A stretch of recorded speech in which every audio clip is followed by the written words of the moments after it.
Ever since the invention of marriage, there has been infidelity. On the hit ABC show Scandal, even the President of the United States has an affair.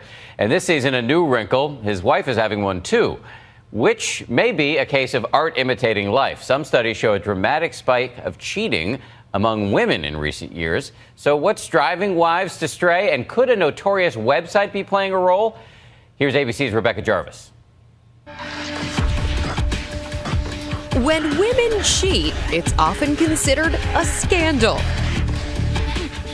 Like on the hit ABC series where even the First Lady threatens to bring home wrecking to the White House. You ruined our marriage. What? You ruined our marriage. In movies, Diane Lane played the iconic adulteress in Unfaithful. But never has cheating been as accessible as it is today, with infidelity and anonymity just a click away. So what is it that drives some women to cheat? I was looking for that next high. I felt, alone. We spoke to one cheating wife. We'll call her Catherine. She asked us not to show her face, and we disguised her voice. She isn't shy about sharing her story. I went through a period where I tried to live my life like I would have had I been single in 20. Catherine and her husband were married for 14 years. After major weight loss and multiple plastic surgeries, she began looking for excitement outside of what she considered her own stale marriage and turned to the notorious cheaters website, AshleyMadison.com. I was feeling very lonely one night. I was bored. I was on my phone in the parking lot and sitting in my car. And I pulled up Ashley Madison and decided to open my first profile just to see what would happen. What it's like being a woman on Ashley Madison is feeling like you're the only woman on earth. It's like shooting fish in a barrel. Its motto, life is short, have an affair. Noel Biederman started the site more than 10 years ago. You make more than $40 million a month on people's infidelity. We're the second biggest dating service on the planet. This is not a kid's game. This is an enterprise of significance. We sat down with Noel and his wife Amanda, who rarely gives interviews. The first time he tells you about this idea, what is your response? Well, I wanted to make sure he wasn't having a midlife crisis. Biederman says he built a billion-dollar business betting on infidelity. 25 million members in 37 countries. So you're encouraging secrecy? I'm encouraging secrecy, yes, but I'm not necessarily encouraging infidelity. I don't think it needs all that much encouragement. How are you not encouraging infidelity? I think long before I launched Ashley Madison, there were affairs, and long after I'm gone, there'll be affairs. And so what I'm just trying to do is help people have the more perfect affair. Catherine says she carried on affairs with men she met online for months, often meeting them at bars and their houses and even traveling to other cities. I met with probably 50 or more men. Somewhere around 30 to 40 of those encounters led to a sexual encounter. It was addictive. It is a little like a drug. It's a rush. Wendy Plump knows all about the elusive allure of an affair. She says she strayed with 3 different men during her 18-year marriage.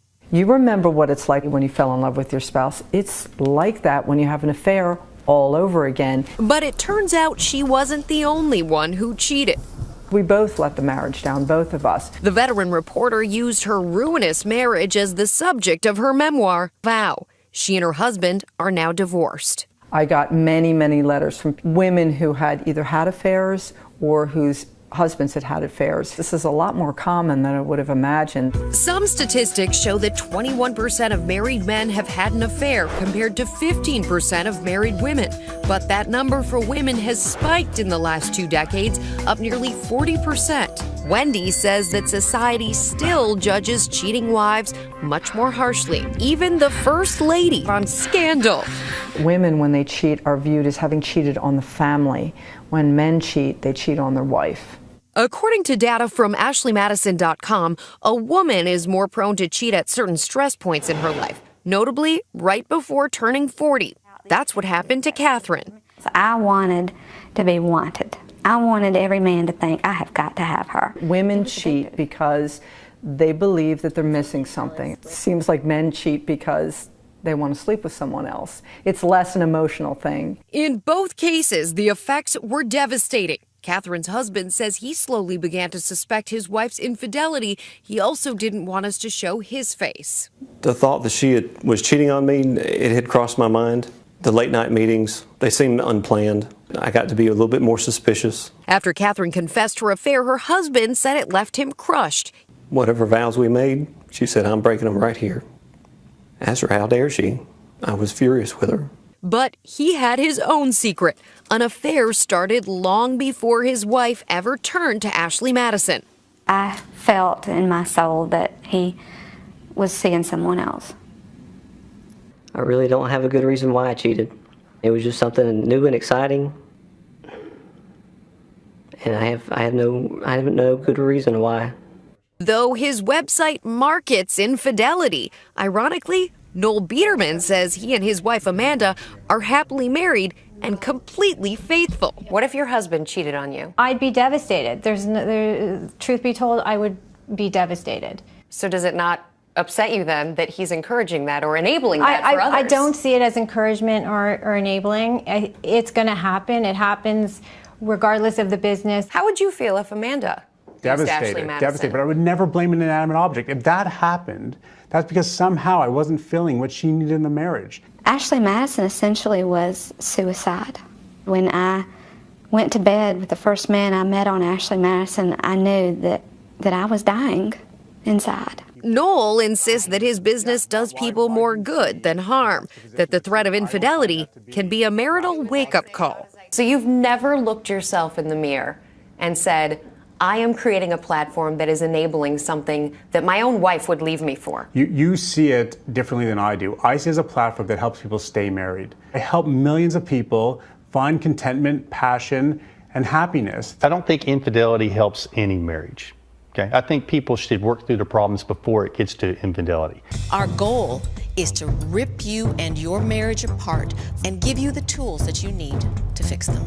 Marriage counselors Jim and Elizabeth Carroll run marriage retreats all across the country for embattled couples, forcing them to talk and even fight their issues out, as seen on WeTV's Marriage Boot Camp. The Ashley Madison site is a brilliant marketing attempt to capitalize on the basest human behavior. It plays directly into things that will destroy our culture. And even for those couples like Catherine and her husband who've both broken their vows, the Carrolls say there is hope. The solution is learning how to forgive. Truly saying, I will never hold this against you again, ever. Today, Catherine has deleted her Ashley Madison profile but is estranged from her husband and kids. She says she's turned to her faith for healing. Doesn't matter how bad it is, how much horrible darkness is in your life. You can always let it go and you can always be redeemed. As her husband holds fast to his own faith that his wife will come home. I don't believe my marriage is over. I see my wife as someone who's struggling with something internally. She's someone I made a vow to and a promise to. I don't want to just walk away and give up. For Nightline, I'm Rebecca Jarvis in New York.